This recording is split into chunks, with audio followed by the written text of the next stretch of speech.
Hello viewers, edX learning এ আপনাদের স্বাগত। SLST নবম দশম প্র্যাকটিস সেটের আরও একটি ভিডিও নিয়ে আপনাদের কাছে আমি ইজিদুল।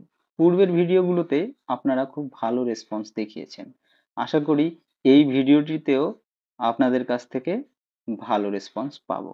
আপনারা অনেকেই ভিডিও দেখছেন কিন্তু চ্যানেলটি সাবস্ক্রাইব করছেন না। প্র্যাকটিস সেটগুলি যদি আপনাদের উপকারে এসে থাকে তাহলে চ্যানেলটি সাবস্ক্রাইব করে পাশে থাকবেন। চ্যানেলের কন্টেন্টগুলো ভালো লাগলে লাইক ও শেয়ার করবেন আর কমেন্ট করে আপনাদের ফিডব্যাক জানাতে ভুলবেন না। চলুন তাহলে শুরু করা যাক আজকের প্রথম প্রশ্ন দিয়ে। তো প্রথম প্রশ্ন হলো, রাজর্ষি নাটকে কোন রাজবংশের কাহিনী বর্ণিত হয়েছে? তো রবীন্দ্রনাথ ঠাকুরের যে রাজর্ষি নাটক আছে সেখানে সেই নাটকে ত্রিপুরার রাজবংশের কাহিনী বর্ণিত হয়েছে। এরপরে আছে কি আছে 2 নম্বর প্রশ্ন, যে রবীন্দ্রনাথ ঠাকুরের 4 অধ্যায় উপন্যাসের প্রকাশকাল উল্লেখ করো। তো রবীন্দ্রনাথ ঠাকুরের যে 4 অধ্যায় উপন্যাসটা আছে সেটার প্রকাশকাল হবে, খ নম্বর উত্তর হবে 1934 খ্রিস্টাব্দ। হ্যাঁ, এবার এই যে 1934 খ্রিস্টাব্দে রবীন্দ্রনাথের আর একটা কি হয়, উপন্যাস প্রকাশিত হয়, সেটা হলো মালঞ্চ। হ্যাঁ, সেই মালঞ্চ উপন্যাসের প্রকাশকালও ওই 1934 খ্রিস্টাব্দ। তারপরে 3 নম্বরে আছে যে রবীন্দ্র ছোট গল্প সংকলন গল্পগুচ্ছ মোট কয়টি খণ্ডে প্রকাশিত হয়? তাহলে এই যে গল্পগুচ্ছ, আমরা বর্তমান গল্পগুচ্ছের একটি খণ্ডই দেখি, সেখানে সবকিছুই দেওয়া মোটামুটি পেয়ে যাই। আর বিভিন্ন প্রকাশনী এখন এই গল্পগুচ্ছ কি করে প্রকাশ করে, তাই তাই কি করে তারা অনেক কম দামে পুরো গল্পগুচ্ছর যে 3টে খণ্ড আছে সেই 3টে খণ্ড একসঙ্গে করে কি করে তারা প্রকাশ করে। কিন্তু বিশ্বভারতীর যে সংকলন আছে সেখানে দেখবেন যে গল্পগুচ্ছ কি আছে, যে 3টি খণ্ডে আছে মোট গল্পগুচ্ছ রবীন্দ্রনাথ ঠাকুরের। তো এর উত্তর হবে ঘ, 3টি খণ্ড। হ্যাঁ, এরপরে আছে যে রাসমণির ছেলে ছোট গল্পটির রচয়িতা। এই ছোট গল্পটা এটাও হবে উত্তর হবে রবীন্দ্রনাথ ঠাকুর এই রাসমণির ছেলে ছোট গল্পটির রচয়িতা। যদি গল্পগুচ্ছ বইয়ের যদি সূচিপত্র দেখেন সেখানে পাবেন কি রাসমণির ছেলে, এই গল্পটা আপনারা পেয়ে যাবেন। তারপরে দেখুন কি আছে, যে 5 নম্বর, রবীন্দ্র ত্রয়ী গল্পের দুটি হলো রবিবার ও ল্যাবরেটরি, অন্যটি উল্লেখ করো। রবীন্দ্র ত্রয়ী গল্প মানে রবীন্দ্রনাথ ঠাকুরের যে একটা গল্পগ্রন্থ আছে তিন সঙ্গী গল্পগ্রন্থ, সেই 3 সঙ্গী গল্পগ্রন্থের অন্তর্গত রবিবার ও ল্যাবরেটরি। এখানে মোট 3টে গল্প আছে। তো এই তৃতীয় আরেকটা গল্পের এখানে নাম চেয়েছে, সেটা হলো কি, সেই তৃতীয় গল্পের আরেকটা নাম চেয়েছে, সেই গল্পটা কি আছে, এটা হলো উত্তর হবে ক। হ্যাঁ, শেষ কথা, এটার উত্তর হবে ক। আর এবার 6 নম্বর প্রশ্ন, 6 নম্বরে কি আছে দেখুন, যে রাজা, হ্যাঁ রাজা, এখানে কি বলেছে দেখো, রাজা প্রজা এবং স্বদেশ এই দুটি প্রবন্ধ গ্রন্থের স্রষ্টা কে? এই রাজা প্রজা এবং স্বদেশ এই দুটি প্রবন্ধ গ্রন্থের স্রষ্টা হবে, এটা গ নম্বর উত্তর হবে রবীন্দ্রনাথ ঠাকুর। আমরা যদি রবীন্দ্রনাথ ঠাকুরের যদি প্রাবন্ধিক রবীন্দ্রনাথ ঠাকুর যদি আমরা সাহিত্যের ইতিহাস বই দেখি, দেখবো রাজা প্রজা এবং স্বদেশ যে গল্প দুটো প্রবন্ধ দুটো আছে সেটা সেখানে আমরা খুঁজে পাবো। তারপরে দেখুন যে হিতবাদী পত্রিকার সম্পাদক, হ্যাঁ হিতবাদী পত্রিকার সম্পাদক কে? হ্যাঁ, এটা এখানে যে নামগুলো দেওয়া আছে এখানে কিন্তু প্রথম সম্পাদক নয়, মানে কোনো না কোনো সময় হিতবাদী পত্রিকার সম্পাদনা তিনি করেছেন। তো এখানে দেখুন, শরৎচন্দ্র চট্টোপাধ্যায়, বঙ্কিমচন্দ্র চট্টোপাধ্যায়, রবীন্দ্রনাথ ঠাকুর, কালীপ্রসন্ন আহ কাব্য বিশারদ। তো এর উত্তর হবে ঘ নম্বর, কালীপ্রসন্ন কাব্য বিশারদ। হ্যাঁ, তো আর এই যে হিতবাদী পত্রিকার প্রথম যে যিনি সম্পাদক তিনি হলেন কি, কৃষ্ণকমল ভট্টাচার্য। কৃষ্ণকমল ভট্টাচার্য। আর এই পত্রিকা প্রকাশিত হয় কত, 1891 খ্রিস্টাব্দে। হ্যাঁ, 91 খ্রিস্টাব্দে এই পত্রিকা প্রকাশিত হয়। আর এই যে হিতবাদী একটি সাপ্তাহিক পত্রিকা, হ্যাঁ এটা মনে রাখবে। তারপরে 8 নম্বরে, এই পত্রিকার থেকেই যে সাহিত্য পত্রিকার সম্পাদক কে ছিলেন? হ্যাঁ, সাহিত্য পত্রিকা এটা নিয়েও একটু গল্প আছে, যে সাহিত্য পত্রিকার সম্পাদক, এটার উত্তর হবে খ, যে সুরেশচন্দ্র সমাজপতি। তিনি হলেন এই পত্রিকার সম্পাদক, প্রতিষ্ঠাতা সম্পাদক। মানে প্রথম এই যে সাহিত্য পত্রিকা, সেটা সাহিত্য কল্পদ্রুম নামে প্রকাশিত হয় এই পত্রিকা।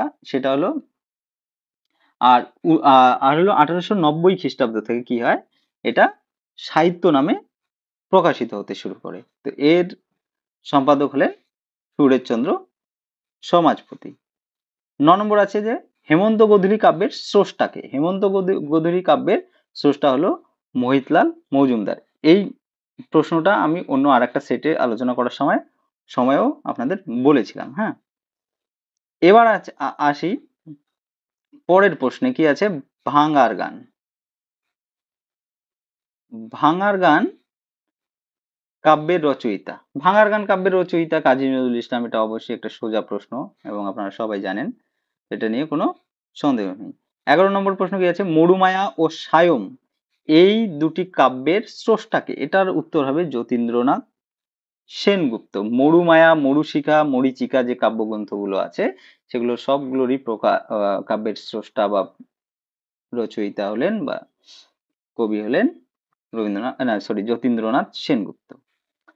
এইবার দেখুন কি আছে 12 নম্বরটা, যে রবীন্দ্র কাব্য নাট্য মায়ার খেলা কত খ্রিস্টাব্দে প্রকাশিত হয়? এটা হবে 1888 খ্রিস্টাব্দে প্রকাশিত হয় রবীন্দ্র কাব্যনাট্য মায়ার খেলা। হ্যাঁ, এটা রবীন্দ্র নাটককার রবীন্দ্রনাথ যদি আমরা পড়ি, সেখানে আমরা এটা পেয়ে যাব। এর পরের প্রশ্ন, 13 নম্বর প্রশ্ন কি আছে দেখি, যে দ্বিজেন্দ্রলাল রায় তার কোন নাটকে রবীন্দ্রনাথকে ব্যক্তিগত আক্রমণ করেছিলেন? তো এর উত্তর হবে আনন্দ বিদায় নাটকে। দ্বিজেন্দ্রলাল রায় তার আনন্দ বিদায় নাটকে রবীন্দ্রনাথ ঠাকুরকে কি করেছিলেন, ব্যক্তিগতভাবে আক্রমণ করেছিলেন। তারপরে এবার 14 নম্বরে আছে, দ্বিজেন্দ্রলাল রায়ের কল্কি অবতার ও বিরহ কি জাতীয় নাট্যগ্রন্থ? হ্যাঁ, এটা নৃত্যনাট্য, গীতিনাট্য, নৃত্যনাট্য না গীতিনাট্য, একাঙ্ক নাটক না প্রহসন, এই চারটের মধ্যে কোনটা হবে? তো এই যে কল্কি অবতার এবং বিরহ, আমরা যদি নাটককার ডিএল রায় যদি আমরা পড়ি, তাহলে এটা কি পাবো, এই যে কল্কি অবতার, বিরহ, এগুলো হলো তার কি প্রহসনমূলক রচনা। হ্যাঁ, আর এই যে কল্কি অবতার, এর প্রকাশকালটা মনে রাখবে যে 1895, এবং কি আছে যে বিরহ হলো 1897। এই যে কোনো নাটক যখন পড়বে, তার প্রকাশকালটার সঙ্গে সঙ্গেই মনে করার চেষ্টা করবে বা একবার দেখে নেবে, তাহলে কি হবে, পরীক্ষায় গিয়ে ভুল হওয়ার চান্সটা খুবই কম থাকবে। 15 নম্বর আছে যে ঐতিহাসিক নাটক নূরজাহান এর স্রষ্টাকে বা এর লেখককে। হ্যাঁ, নূরজাহান এটা কার লেখা? এটা ওই সেম ডিএল রায়ের লেখা, হ্যাঁ, দ্বিজেন্দ্র রায়ের লেখা। আর এর প্রকাশকালটা হলো 1800 না সরি, এর প্রকাশকাল হলো 1908। হ্যাঁ, এর প্রকাশকাল 1908। এবার 16 নম্বর আছে, আলিবাবা একটি বিখ্যাত নাটক, এই নাটকটির স্রষ্টাকে? এই নাটকটির স্রষ্টা হলেন ক্ষীরোদ বিদ্যাবিনোদ। এই যে আলিবাবা নাটক, এটা এসএলএসটি 2016-তে এসেছিল। হ্যাঁ, 2016-তে এই প্রশ্নটা এসেছিল। এবার আসি 17 নম্বর প্রশ্নে। হ্যাঁ, 17 নম্বর কি আছে, যে রাষ্ট্রবিপ্লব নাটকটির স্রষ্টাকে? এই যে রাষ্ট্রবিপ্লব নাটক, এই নাটকের রচনাকার হলেন শচীন্দ্রনাথ সেনগুপ্ত। হ্যাঁ, এটা 1900 মঞ্চস্থ হয়, এটা হলো 1946-এ এই নাটকটা মঞ্চস্থ হয়। 1946, সরি, বাংলা ইংলিশ একসঙ্গে লিখছি, এটা হবে 1946। হ্যাঁ, এটা মঞ্চস্থ হয়। কারাগার নাটকটির স্রষ্টাকে? এটা হলো খ নম্বর মন্মথ রায়, এটা আমরা সবাই জানি। বিদ্যাসাগর, 19 নম্বরে আছে কি, বিদ্যাসাগর নামক জীবনী নাট্য গ্রন্থের স্রষ্টাকে? এটা হবে বনফুল, বলাইচাঁদ মুখোপাধ্যায়। 20 নম্বর হলো প্রনাবি, এটি কার ছদ্মনাম? এটা হবে খ নম্বর প্রমথ নাথ বিশির ছদ্মনাম। 21 নম্বরে কি আছে, যে শরৎচন্দ্র চট্টোপাধ্যায় যে গল্পটা লিখে কুন্তলিন পুরস্কার পান, সেটি হলো, এটা তার প্রথম গল্প মন্দির। হ্যাঁ, তিনি এই গল্প লিখে কি করেন, কুন্তলিন পুরস্কার পান। তারপরে কি আছে 22 নম্বর, যে অস্ত্রের বিরুদ্ধে গান, এই কবিতাটির কবিকে? অস্ত্রের বিরুদ্ধে গান এই কবিতাটির কবি হলেন জয় গোস্বামী। নদীর বিদ্রোহ মানিক বন্দ্যোপাধ্যায়ের গল্প, এটা নদীর বিদ্রোহ। এই গল্পের মেন চরিত্র হলো নদের চাঁদ। তো এর উত্তর হবে, গল্পটির লেখককে, উত্তর হবে মানিক বন্দ্যোপাধ্যায়। হ্যাঁ, অদল বদল, পরের প্রশ্ন 24 নম্বর কি আছে, যে অদল বদল গল্পটির তর্জমা কে করেন? এটা হবে তর্জমা অর্ঘ্যকুসুম দাশগুপ্ত। তো বা এক্ষেত্রে এই 24 নম্বর প্রশ্নটার ক্ষেত্রে আর একটু বলে রাখি, যে এই যে বিভিন্ন যে গল্প, বিভিন্ন যে কবিতা, ভারতীয় কবিতাগুলো আছে, ভারতীয় গল্প, তারপর আন্তর্জাতিক গল্প, আন্তর্জাতিক যে কবিতাগুলো আছে, সেগুলো কি করেছে, কেউ না কেউ কি করেছে, তর্জমা করেছে, বাংলায় অনুবাদ করেছে। তো প্রত্যেকটা গল্পের তর্জমাকার মানে তর্জমাকারক কারা, তো এইগুলো মুখস্থ করতে হবে, মনে রাখতে হবে, মোট কথা। এরকম প্রশ্ন একটা পরীক্ষায় আসতেই পারে। তারপরে আছে যে অমৃতরা কয় ভাই? হ্যাঁ, অমৃতরা হবে 3 ভাই। অমৃতরা বাবা মা এবং তারা 3 ভাই। আর হিসাবের শুধু আছে, কি আছে, শুধু বাবা আছে, হিসাবের আর কেউ নেই। এইবার পরের প্রশ্নে আসি। পরের প্রশ্ন কি আছে, যে 26 নম্বর পরের প্রশ্ন। হ্যাঁ, দেখো 26 নম্বর, অদল বদল গল্পের দুই বন্ধুর একজন হলেন অমৃত, অন্যজন কি? অন্যজন অবশ্যই ঈশাব হবে, উত্তর হবে খ নম্বর। 27 নম্বর, শওকত জং সম্পর্কে সিরাজের মানে শওকত জং সম্পর্কে সিরাজের কে হন? এটা হবে মাসি, ঘসেটি বেগম সিরাজের মাসি হন, সেই মাসির ছেলে হলেন শওকত জং। আর 28 নম্বর হলো, সিরাজের একজন বিশ্বস্ত সেনাপতি হলেন মির্জাফর, রায়দুর্লভ, ইয়ার লতিফ না মোহনলাল? তো এর উত্তর হবে মোহনলাল, যিনি কাশ্মীরের অধিবাসী। আর সিরাজউদ্দৌল্লা নাটকটি কার লেখা? এটা হবে শচীন্দ্রনাথ সেনগুপ্তের লেখা। এবার জ্ঞানচক্ষু থেকে যে তপনের পুরো নাম কি? এখানে জ্ঞানচক্ষু থেকে এই প্রশ্নটা দিয়েছে আশাপূর্ণা দেবীর। তো তপনের পুরো নাম শ্রী তপন কুমার রায়। হ্যাঁ, এই তপন কুমার রায়ের সামনে একটা শ্রী হবে, শ্রী তপন কুমার রায়। তারপরে 31 নম্বরে আছে যে তপন মামার বাড়ি কি উদ্দেশ্যে গিয়েছিল? তপন মামার বাড়ি উদ্দেশ্যে গিয়েছিল কৃষি উদ্দেশ্যে। পরীক্ষা শেষ বলে, মাসির বিয়ে বলে, মামার বিয়ে বলে, মানে একটিও সত্য নয়। তো এর উত্তর হবে খ নম্বর, মাসির বিয়ে বলে সে কি করেছিল, মামা বাড়ি গিয়েছিল। মাসির বিয়ে বলে সে কি করেছিল, মামা বাড়ি গিয়েছিল। 32 নম্বর কি আছে, যে আশাপূর্ণা দেবীর জন্মসাল। হ্যাঁ, জ্ঞানচক্ষু গল্প থেকে আশাপূর্ণা দেবীর যে জন্মসাল সেটাই এখানে দিয়েছে। তো আশাপূর্ণা দেবীর জন্মসাল হবে এখানে গ নম্বর, 1909 খ্রিস্টাব্দ, 8ই জানুয়ারি। আর এর মৃত্যুসাল হলো 1995। এটা মনে রাখবে, জন্মের সঙ্গে সঙ্গে মৃত্যুসালটাও মনে রাখবে। এবার কি আছে 33 নম্বরে, যে তপনের প্রকাশিত গল্পটির নাম কি? প্রথম দিন, শেষ দিন, প্রথম ভালোবাসা, না একটিও সত্য নয়। তো এর উত্তর হবে ক নম্বর, প্রথম দিন। 34 নম্বরে আছে ছোট ঠাকুরদার কাশি যাত্রা গল্পটি কার লেখা? ছোট ঠাকুরদার কাশি যাত্রা গল্পটির লেখক হলেন আশাপূর্ণা দেবী। হ্যাঁ, এই গল্পটার লেখক আশাপূর্ণা দেবী। আমরা জ্ঞানচক্ষু গল্প আছে, তার যে লেখক পরিচিতি আছে শেষে, সেখানে যদি আমরা দেখি, তো এই প্রশ্নটার উত্তর আমরা সেখানে পেয়ে যাব, যে ছোট ঠাকুরদার কাশি যাত্রা, এটার এই গল্পটি হলেন আশাপূর্ণা দেবী।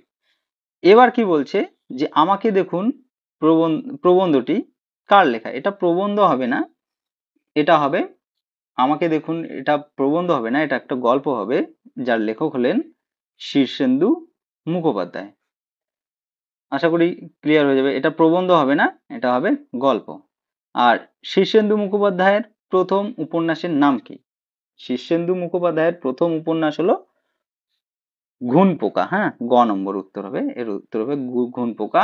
এই প্রসঙ্গে আরেকটা কথা বলে রাখি, যে শীর্ষেন্দু মুখোপাধ্যায়ের প্রথম কিশোর উপন্যাস হলো মনোজদের অদ্ভুত বাড়ি। হ্যাঁ, এটা মনে রাখবে। আর তার এমনি যে যদি প্রথম উপন্যাস আসে, তাহলে সেটা ঘুণ পোকা হবে। আর কিশোর উপন্যাস এলে সেটা হবে মনোজদের অদ্ভুত বাড়ি। আর আলোবাবু গল্পটির কার লেখা? আলোবাবু গল্পের লেখক হলেন কে? বনফুল বলাইচাঁদ মুখোপাধ্যায়। তো এই বনফুলের বলাইচাঁদ মুখোপাধ্যায়ের ছদ্মনাম হলো বনফুল। তো এর উত্তর হবে ঘ নম্বর। হ্যাঁ, ক ও খ দুটোই উত্তর হবে। 38 নম্বর কি আছে যে লোকমাতা রানী রাসমণি, এটা কার লেখা? এটা সঞ্জীব চট্টোপাধ্যায়ের লেখা লোকমাতা রানী রাসমণি। এইবার পরের প্রশ্নে যাই। পরের প্রশ্ন কি আছে দেখুন, জানবাজার। হ্যাঁ, জানবাজার গড়ে গড়ে তোলেন কোন সাহেব? এই যে জানবাজার, এই প্রশ্নটা ওই লোকমাতা রানী রাসমণি থেকে, সঞ্জীব চন্দ্রের। তো এই জানবাজার গড়ে তোলেন জন সাহেব, তার নাম অনুসারে জানবাজার হয়ে গেছে। আর 40 নম্বর আছে কি রাজচন্দ্রের কয়বার স্ত্রী বিয়োগ হয়েছিল? এটা ওই রানী লোকমাতা রানী রাসমণি থেকে। তো এর কি হয়েছিল? 2বার। হ্যাঁ, 2বার কি হয়েছিল? স্ত্রী বিয়োগ হয়েছিল। আর রানী রাসমণি হলেন তার তৃতীয় পক্ষের স্ত্রী। 41 আছে হিমালয় দর্শন প্রবন্ধের স্রষ্টাকে? এই প্রবন্ধের স্রষ্টা হলেন বেগম রোকেয়া। 42 নম্বর হলো আবহমান কবিতার শেষ স্তবকে কয়টি চরণ আমরা পাই? এটার উত্তর হবে 4টি।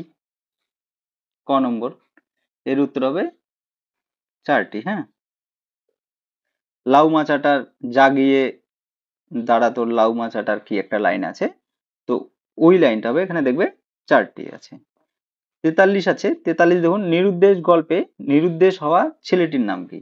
এটা হবে উত্তর হবে শোভন। হ্যাঁ, প্রেমেন্দ্র মিত্রের নিরুদ্দেশ যে গল্পটা আছে সেটা সেটা থেকে এটা নেওয়া। আর এর উত্তর হবে শোভন গ। এর উত্তর হবে শোভন গ। 44 কি আছে? 44 একবার মাটির দিকে তাকাও কোন কবিতার চরণ? এটা হবে জন্মভূমি আজ, বীরেন্দ্র চট্টোপাধ্যায়ের যে জন্মভূমি আজ যে কবিতাটা আছে সেই কবিতার এটা একটা চরণ লাইন। 45 নম্বর নব নব সৃষ্টি প্রবন্ধটি লিখেছেন কে? এটা হবে সৈয়দ মুস্তাফা আলী নব নব সৃষ্টি। এবার ব্যাকরণগত কয়েকটা প্রশ্ন। বাক্যে সুরের ওঠা পড়াকে বলে সুর তরঙ্গ। ক নম্বর উত্তর হবে।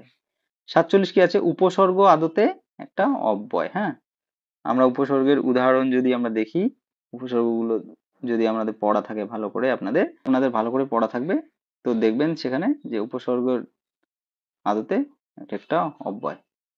48 নম্বর কি আছে যে রূপমূল কয় প্রকার? তো রূপমূল হলো 2 প্রকার। 49 নম্বর আছে ছিমছাম ছিমছাম কি ধরনের শব্দ? তো এর উত্তর হবে গ নম্বর, অনুকার শব্দ। আর 50 নম্বরে কি আছে? এদের মধ্যে কোন শব্দ বাংলা ভাষায় অপেক্ষাকৃত কম? এটা হবে মুন্ডমাল শব্দ। তো মুন্ডমাল শব্দ কোনগুলো? যেগুলো আমরা শর্ট টার্মে লিখি, যে এম এল এ, এটা একটা মুন্ডমাল শব্দ। তারপরে বি এ, এটা একটা মুন্ডমাল শব্দ। তো এই শব্দগুলো বাংলা ভাষায় অপেক্ষাকৃত কম বাকি ভাষাগুলোর তুলনায়। তো আজকের 50টি প্রশ্ন এখানেই শেষ হলো। আশা করি আজকের পর্বের প্রশ্নগুলো আপনাদের পরীক্ষা প্রস্তুতিতে অনেকটা সাহায্য করবে। এই সিরিজের বাকি ভিডিওগুলি দেখার জন্য ডেসক্রিপশন বক্সের লিঙ্কে যান। পূর্বের সমস্ত ভিডিওর লিঙ্ক সেখানে দেওয়া আছে। আর ভিডিওটি আপনাদের উপকারে আসলে চ্যানেলটি সাবস্ক্রাইব করে পাশে থাকবেন এবং অবশ্যই লাইক ও শেয়ার করবেন। ধন্যবাদ। দেখা হচ্ছে পরের ভিডিওতে।